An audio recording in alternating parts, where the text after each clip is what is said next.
No ano em que morreu o rei Uzias, o profeta Isaías disse: eu vi ao Senhor assentado sobre um alto e sublime trono. E o séquito enchia o templo. Os serafins estavam acima dele, e cada um tinha 6 asas. Com 2 cobriam o rosto, com 2 cobriam os pés, e com 2 voavam.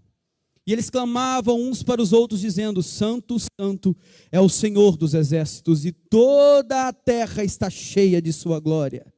E os umbrais da porta se moveram com a voz do que clamava, e a casa se encheu de fumaça. Então eu disse: ai de mim, que vou perecendo, porque eu sou um homem de lábios impuros, e habito no meio de um povo de impuros lábios. E os meus olhos viram o Rei, o Senhor dos exércitos. Mas um dos serafins voou para mim, trazendo na mão uma brasa viva que tirara do altar com um tenaz. E com ela tocou a minha boca e disse: eis que isso tocou os teus lábios, e a tua iniquidade foi tirada. Depois disso, ouvi a voz do Senhor que dizia: a quem enviarei? E quem há de ir por nós? Então eu disse: eis-me aqui, envia-me a mim. Podem assentar. Aleluia. Quero agradecer a oportunidade, pastor Gilmar, pastor Eber. Que honra para mim estar aqui. Mandar um abraço para os meus pais, a minha noiva que está assistindo. Estavam trabalhando, estão assistindo. Aos jovens lá da ADMP Link, eu estou tendo a honra de liderar. E eu quero, assim como o maestro Eber disse, contar com as orações dos irmãos. Deus tem nos dado a oportunidade de estarmos como coordenador ali no Lar Levi, e tem sido uma honra para mim. Agradeço ao convite, e eu gostaria que essa palavra, ela fosse, nós temos poucos minutos para nós refletirmos, não vou extrapolar o tempo, e eu gostaria de tirar algumas lições. O livro de Isaías é um livro que tem um objetivo lindo, chamar a nação de Israel de volta para Deus. E essa passagem que nós lemos é o início do ministério de Isaías. Isaías, profeta maior, e ele inicia com algo que, para quem é leitor da Bíblia, precisa compreender para compreender o que ele quer dizer nesse versículo. Porque ele fala: no ano em que morreu o rei Uzias. E a primeira pergunta que eu faço, para nós podermos tirar algumas lições, e vão ser poucas, são: quem é Uzias? Se nós formos ler, como um leitor atento da Bíblia no livro de Reis e no livro de Crônicas, vai nos contar um pouco de quem era Uzias. Capítulo 15 de 2 Reis e 2 Crônicas, capítulo 26. Vai falar que Isaías era primo de Uzias. Isaías, filho de Amós, irmão de Amazias, pai de Uzias. Uzias era um rei que guerreou contra os filisteus, que quebrou o muro de Gate, que edificou cidade em Asdod. Deus os ajudou contra os filisteus. Deus os ajudou contra os árabes. Ele edificou torres em Jerusalém. Ele, a porta da esquina, edificou também torres. A porta do vale, a porta do ângulo. A Bíblia vai falar que ele as fortificou. O nome de Uzias foi espalhado em todos os povos. Ele cavou muitos poços. Ele era amigo da agricultura. A Bíblia vai falar que debaixo dele havia a ordem de 307 mil guerreiros. Ele fez em Jerusalém uma das máquinas que engenheiros até hoje observam. Mas infelizmente a Bíblia vai falar que ele exaltou o seu coração.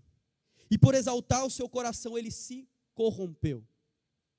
Transgrediu a lei de Deus. E ele entra no templo para queimar incenso estranho. E a Bíblia vai falar que atrás dele aparecem cerca de 80 sacerdotes, mais o sacerdote Azarias. E ao tempo que ele entra para oferecer esse sacrifício, aparece na testa dele o que nós chamamos de hanseníase, e a Bíblia vai chamar de lepra. E a Bíblia fala que com a lepra se alastrou em seu corpo, a partir daquele momento. E ele assim morreu. E assim foi enterrado, lembrado como um rei leproso.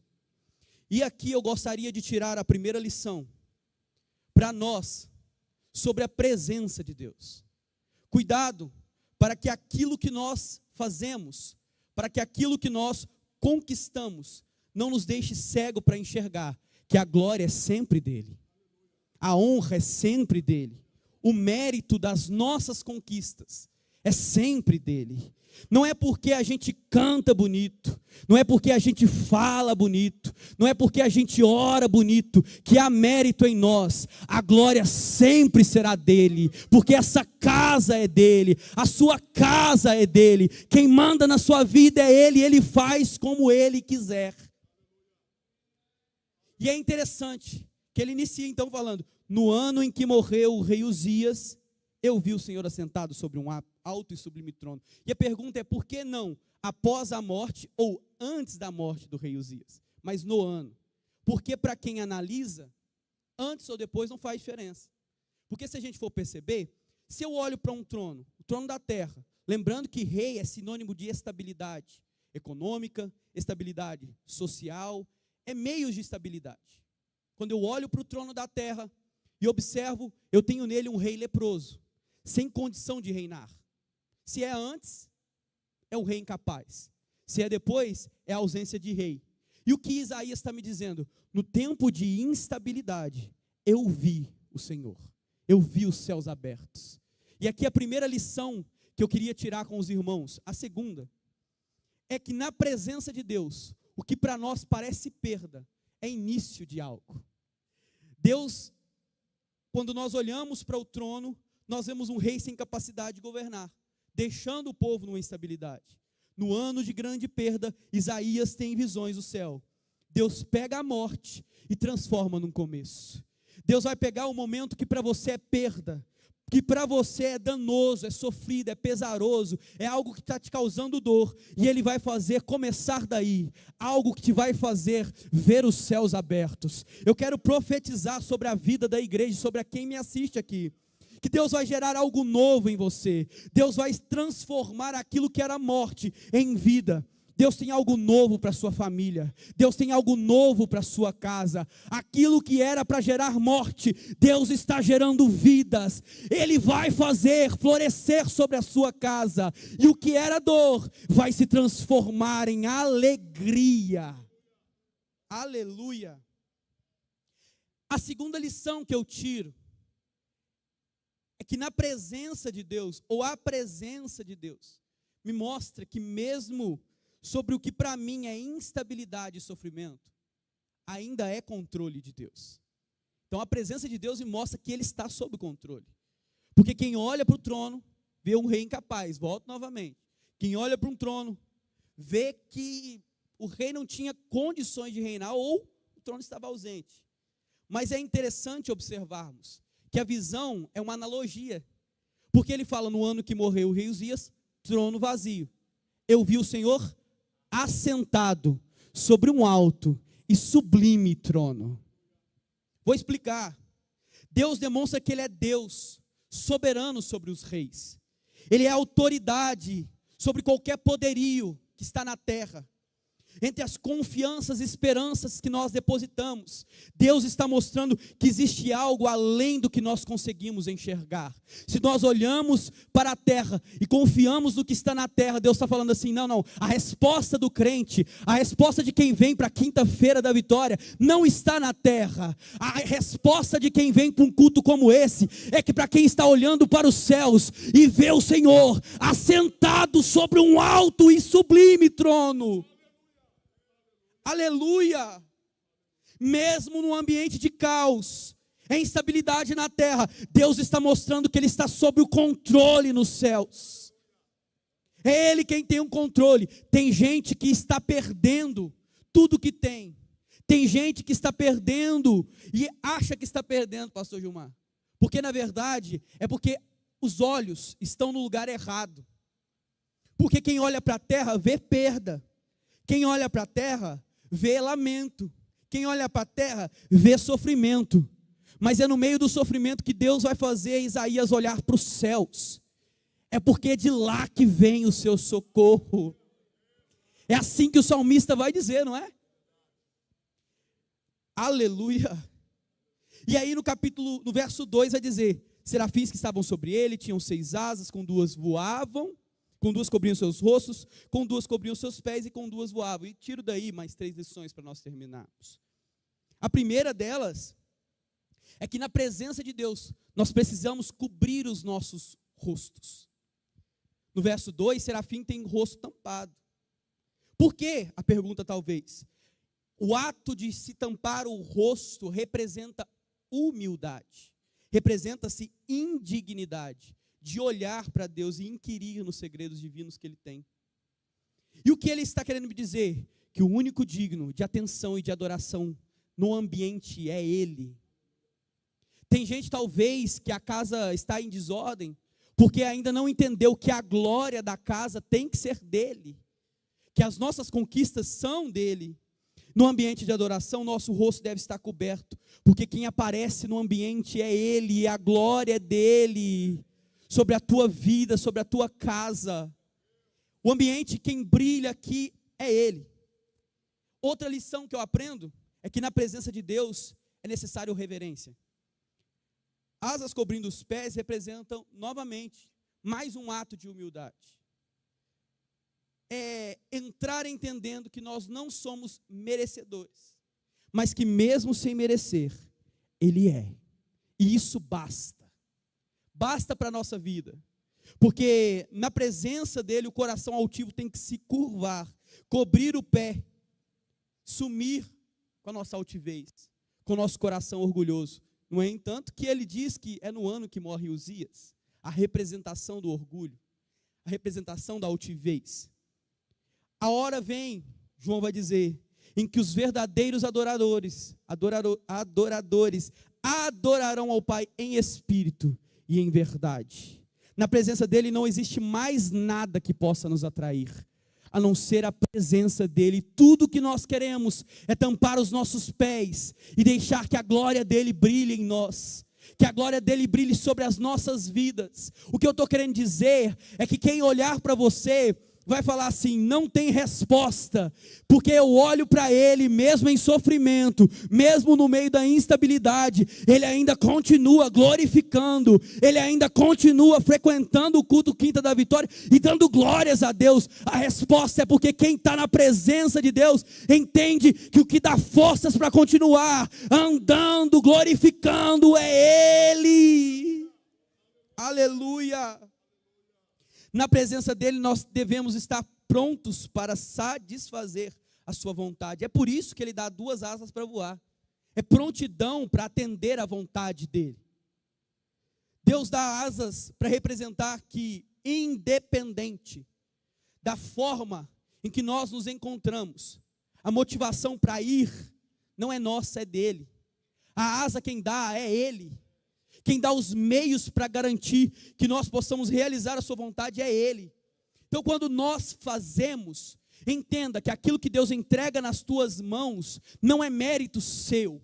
A família que Deus te deu não é mérito seu, você não merece. A casa que você tem, você não merece. Os bens que Deus te deu não era para ser seu. É Deus quem dá misericórdia e graça derramada para te entregar aquilo que você não merece.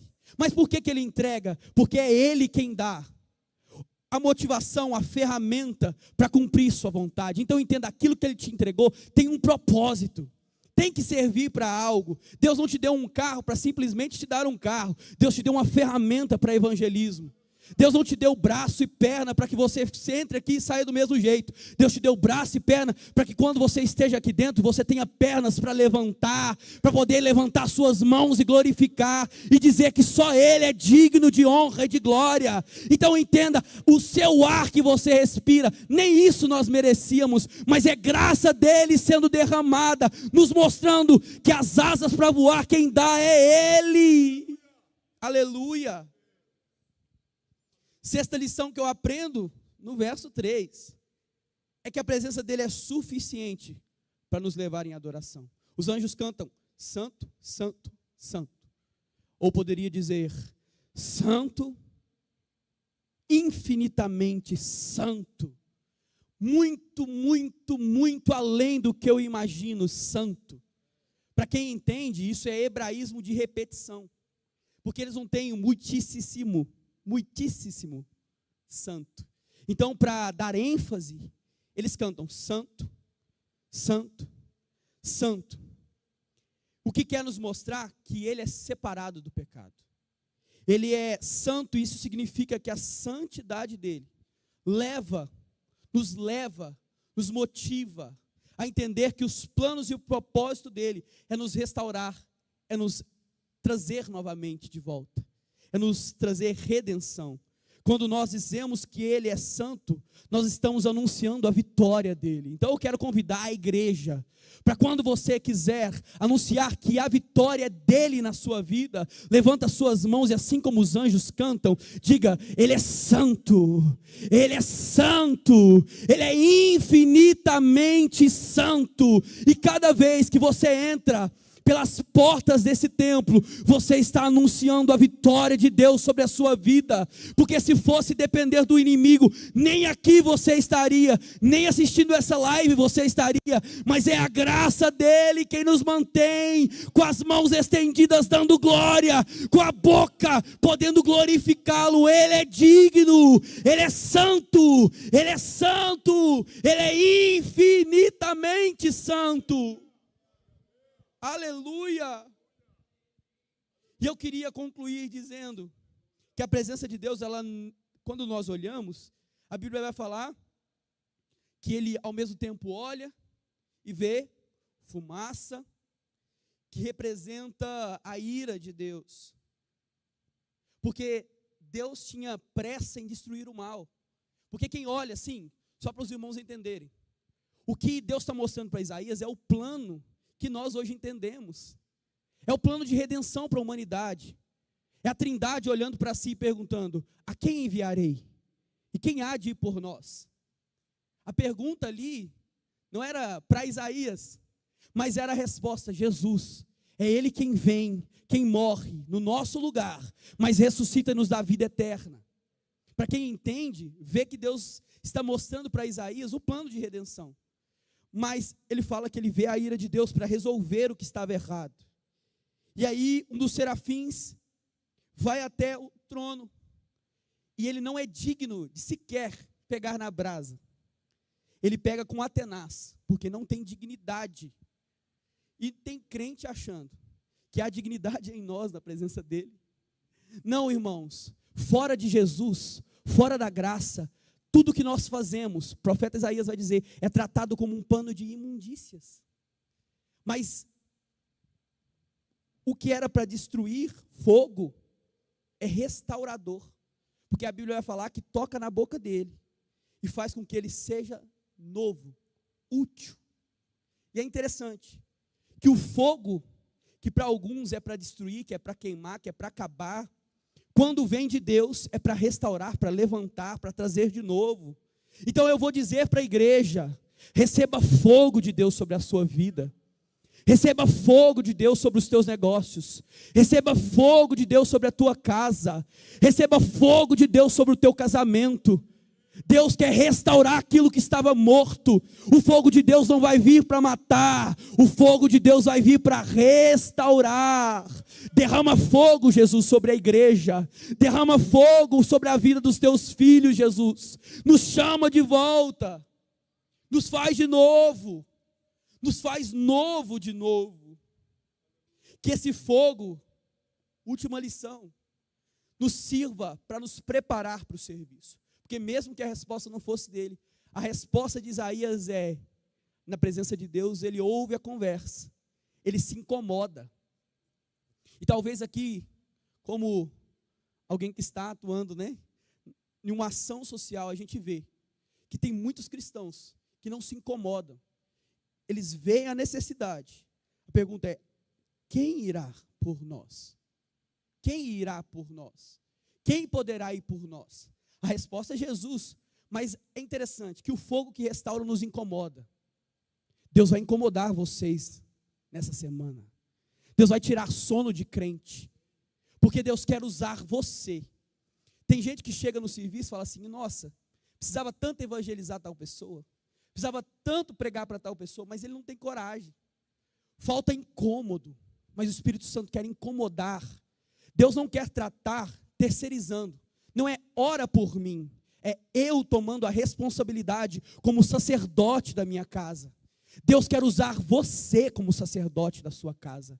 Deus quer levantar você. Não vai ser alguém que vai orar, vai ser você. Deus não vai usar alguém, Deus vai usar você.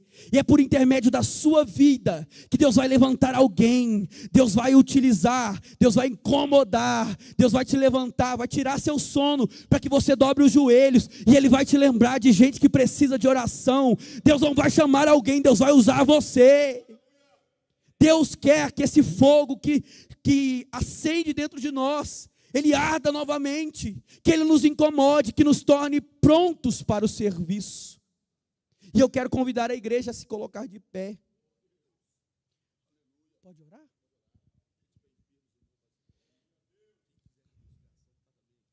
Primeiro convite que eu quero fazer é se está aqui no meio de nós, ou até mesmo assistindo.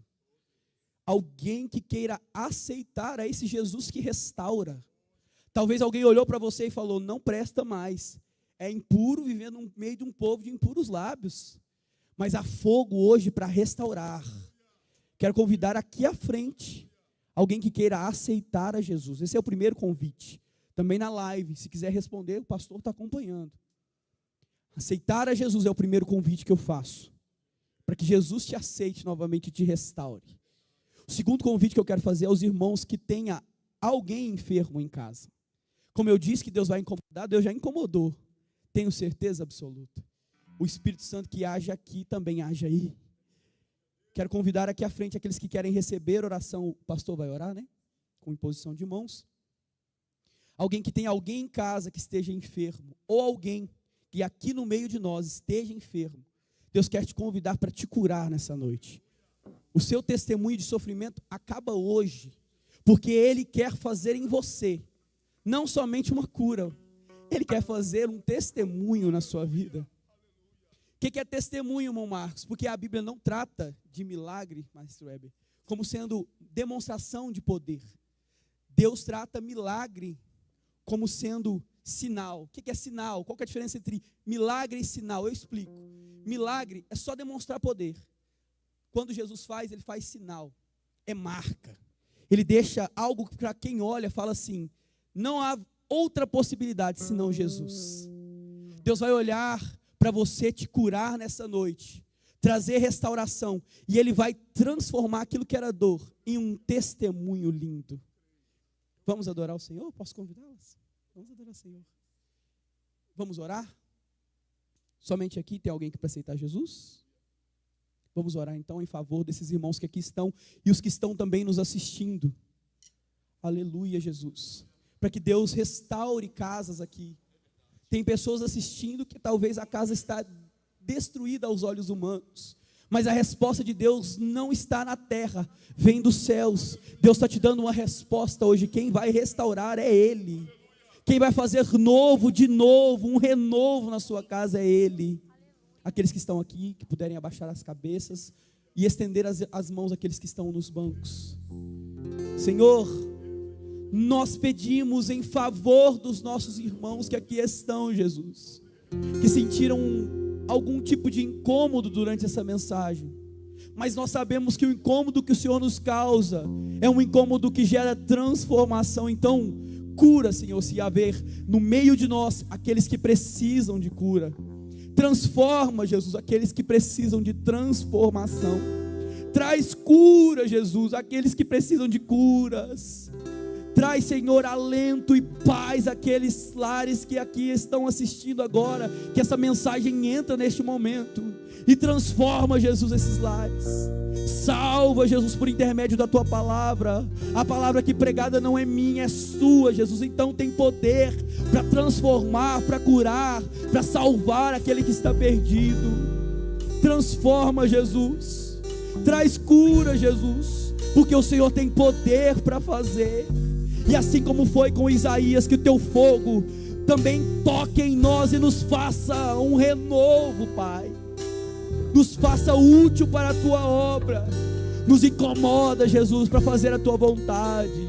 Nos dá asas para motivar aquilo que precisamos fazer. Cobre os nossos rostos, tampa os nossos pés e nos traz, Senhor, aquilo que tu queres para nós, que nós não façamos a nossa vontade, mas que aqui exista uma multidão de pessoas dispostas a fazer a tua vontade. É o que a tua igreja pede, Jesus. No nome de Jesus, Pai, no nome de Jesus é que nós pedimos, porque em teu nome há poder, no teu nome há poder, Jesus, e é em teu nome que nós pedimos.